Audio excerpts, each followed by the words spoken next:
your first Stanley Cup playoff goal ends up being a Stanley Cup clinching goal in 2003 with the Devils. Like, that's unheard of. It's the first time it's ever happened. What did that mean to your career? And then what did it mean, trying to take down those Devils when you're a Ranger and coming so close to doing so towards the end of your career? Yeah, I mean, it was great. I mean, early on, I was a black ace for 3 rounds of the playoffs. Got to travel with the team in '03. Again as a rookie that um, I was just trying to stay out of the way, trying and practice. I was practicing on like a fifth line with a couple other guys. Geographically, with the finals being in Anaheim, that's why I got to travel with them. So I didn't think anything of it. And then all of a sudden, I'm doing the math in my head. I got to probably have about 5 injuries for me to get in. So it's probably not going to happen. And then all of a sudden, I remember before game 4 of the finals, Pat Burns calls me aside and he just says, you're in, go ahead and get dressed. And it was great to kind of keep me on my toes like that, or keep me off base, because I didn't have time to think. Just got in there and played a few games, and that happened, and it was crazy. I wasn't able to really enjoy it at that time per se. I mean, that summer, obviously getting the cup was awesome and I was able to enjoy that. But I mean, the next training camp, I still didn't carve out my niche in the NHL yet.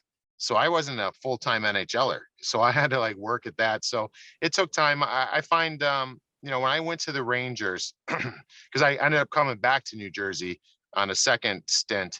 And so when I went to the Rangers, it was a little bit of a struggle for me, because in my head, I had guys on the team that I've won the cup with. I was still friends with. I'm still friends with today.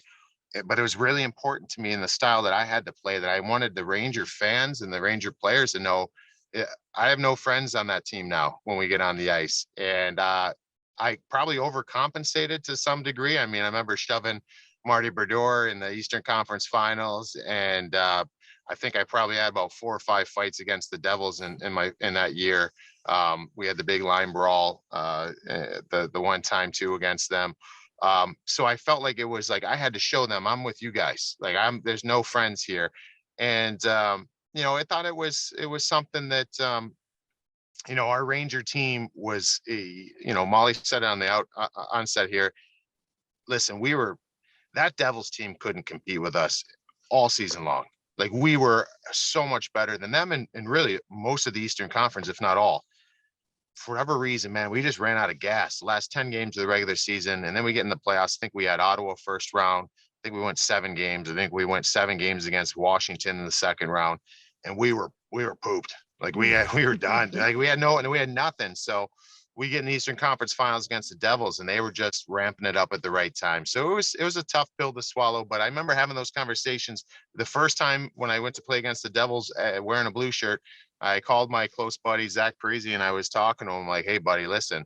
All I'm gonna say is, like, I love you like a little brother, but if your head's down, man, I gotta hit you." And he's like, "No, I understand." I'm like, "So I'm just telling you now, so let's not make this weird." And he's like, "No, I got it." So it was fine. But it was, I love my time in New York. It wasn't that long, but I'm just absolutely honored to be able to put that shirt on and play at MSG.